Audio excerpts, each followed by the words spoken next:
Yes, hello. I hope you can hear me well. So, yes, when I was asked to talk about the tectonic changes in banking, since I'm working in financial stability, I started thinking about the risk perspective, and to my mind came two biggest threats for the profitability and the business models of the banks in the next period that we will be facing. That is capital markets and technology firms that will be providing some sort of a competition for the banks, and I think the pandemic will just intensified this risk for coming from these two areas.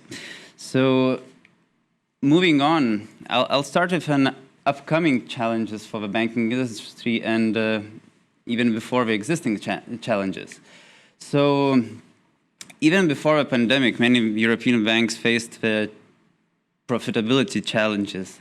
And from the slide, you can see that the profitability in Euro area banks actually was hit very hard after the global financial crisis and did not recover that well ever since.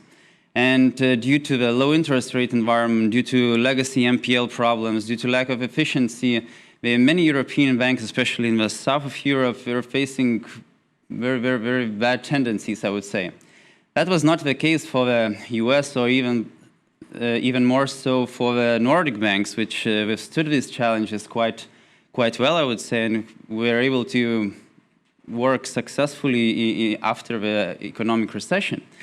But actually, I think that the next competitive pressures will come from the increased role of the capital markets, especially in competing for the bigger clients, as well as the fintech, big tech companies, where we will see the risk of losing payment income in the banking industry, as well as potentially SME financing.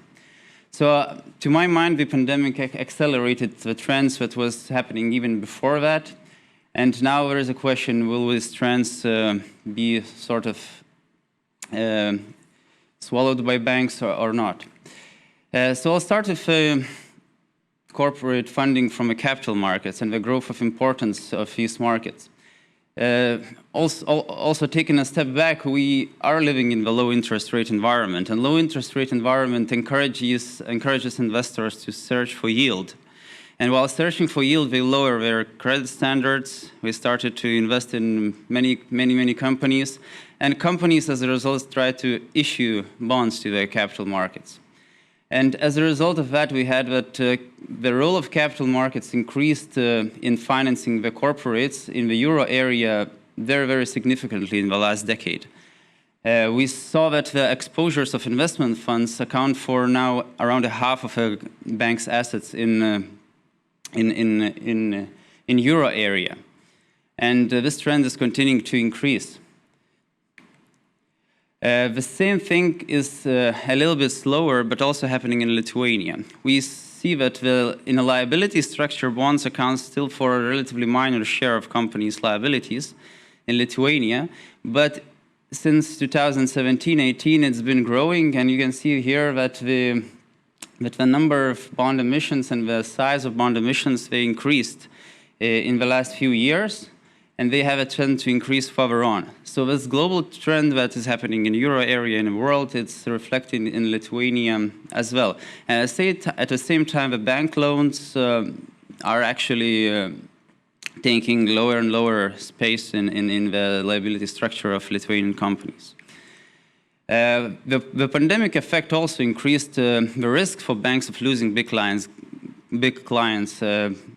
Many big clients actually got out of a bank's portfolio. You can see from this red line that the portfolio of large corporates, it shrank significantly in the banking sector, and that was not so the same trend in the SME portfolio. And this message was shown also already before in this conference. The growth of deposits that was rather unique in the world last year.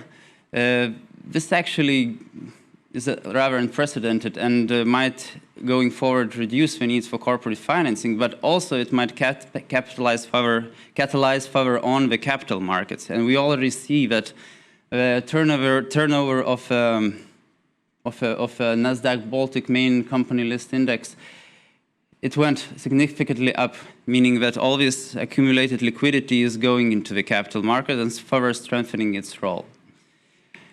And the next topic I'll talk about is the challenges brought by the tech companies. So we already talked about the fintech industry, which is expanding everywhere. And the best illustration for that, I think, is the Lithuanian case, where the number of fintech companies grew near to exponential levels in the last years. And of course, they have not yet presented a significant challenge for banks' profitability, but they urged banks to step up in the quality of services they provide, in the digital investment, and so on. But what is more on the map and where I want to focus is the big tech companies. The threat of them coming into the financial industry, to my mind, is a very important one. And first of all, they already exist in finance, and they already exist in significant manner in financial industry in emerging markets. So we all, probably many of you know maybe, if that companies like Ant Financial or Tencent and their subsidiary WeChat, they account for nearly all of the payments in China, payment industry. And that payment industry accounts for 16% of GDP in China already. So in these countries like China, Latin America, East Africa, and so on, Southeast Asia, where the unbanked population is rather big, and where unbanked sector is rather big, these big techs are filling up the market already. In the developed sector, the big tech company presence is still rather limited. Companies like Google, Apple, they have their subsidiaries, Google Pay, Apple Pay, but they are using sort of existing technologies of financial infrastructure of the developed world. Here is a table of the better illustration of what I just said, so that companies in the emerging markets, and that those are on the left of this table, they are rather prominent in many financial products, not only payments, but also credit provision, current accounts, asset management, and insurance. For instance, the asset management of Alibaba or Ant Financial asset management branch has one of the biggest money market funds already in the world, because they use the money of their merchants, of their customers in their network, the leftover money, and pool that money into, and that becomes one of the biggest asset management fund in the money market industry. And those in red are those companies that operate outside the current banking network, meaning that they don't need banking infrastructure. They create their own, such as digital currencies and so on. Those in green, they are sort of advanced world's big tech and big tech subsidiaries, which so far are using the financial infrastructure of so to say, banks. But later on, they have the ability and very big potential to even replace the banks in their key role of being the center of financial universe. And quite a few economists are talking about this trend right now, because big techs are naturally platforms for trade, and trade sort of is a picture of a whole reflection of a whole economy. And the more big tech's role increase, the more trade goes through them. And the more trade goes through them, the more data we gather, and the more potential for their own payment networks, their own financial networks they do have. And by issuing their own digital currencies, big techs could become a center of payments and replace the banks as a center of industrial organization of financial services, and become the center of it. Big techs have advantage of bundling products and cross-subsidizing markets. because payments will not be the main activity for big techs. It will not be the main profit source. Therefore, they will be able to cross-subsidize these products. And hand finance example in China already shows us that. And big techs naturally will have the ability to spread into the credit market, into insurance, asset management, and so on, also in developed world. And this is a bit of an illustration of big tech potential for the credit provision. We have that the big tech provides credit more. So far in the emerging markets, in China, for example, Ant Financial provides credit to their merchants. So the merchants that exist in the Alibaba network, but also they provide credit to the customers. So merchants are able to increase their capabilities to produce products, to trade more, while the consumers getting credit increase their capabilities to buy more. So this potential is great. And the drivers of a big tech in credit provision are actually twofold. One on the demand side and one on the supply side. On the demand side, we have that actually big techs could fill in this unmet consumer demand and consumer preferences where banks are not regularly there. For example, the surveys made by some of the big techs found that 70% of merchants were interested in taking a loan, although only 25% had access to bank loans.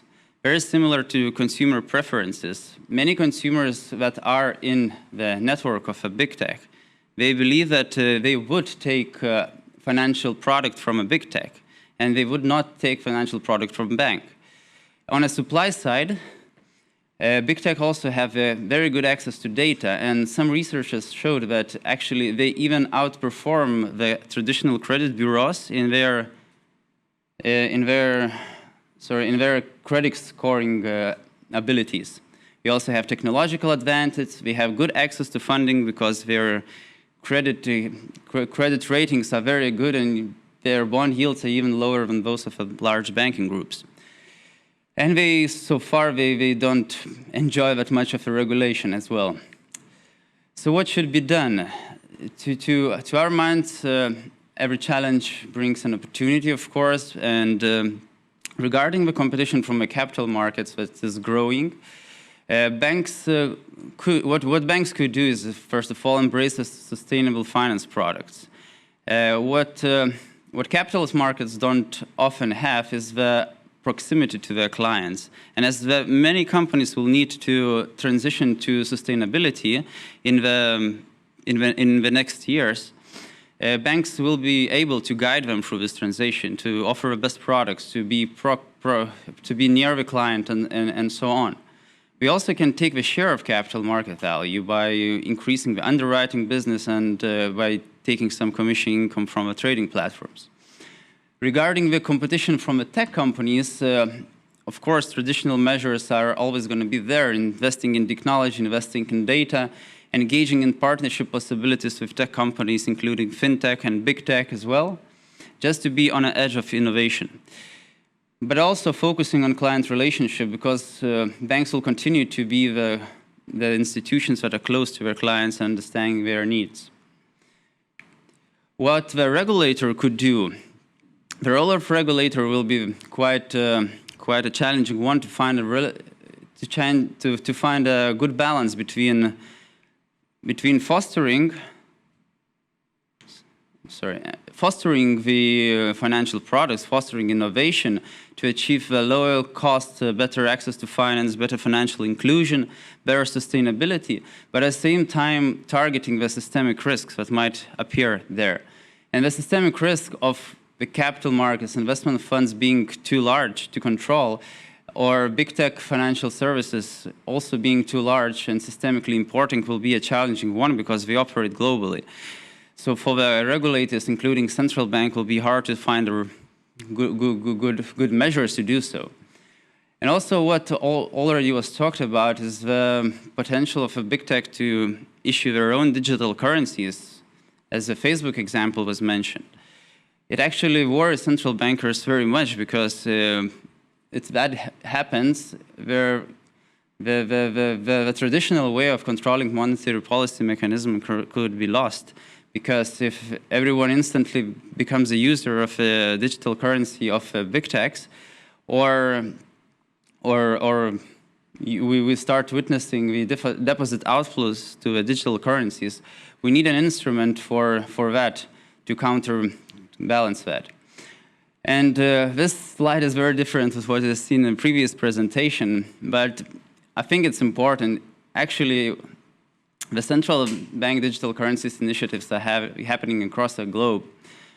The European Central Bank does it. Many countries in the advanced world do that for two reasons: because the societies are becoming cashless, and because big techs have potential to issue widespread digital currencies. And this might lead to a shortage of public money. So far, the public money includes cash and digital reserves for banks. But for big techs, there will be no alternative. So central banks have to think of something on a wholesale and a retail side to provide a public money and control the risk related to the digital currencies. And I probably just leave you with that. Thank you. Thank you very much. Thank you for the interesting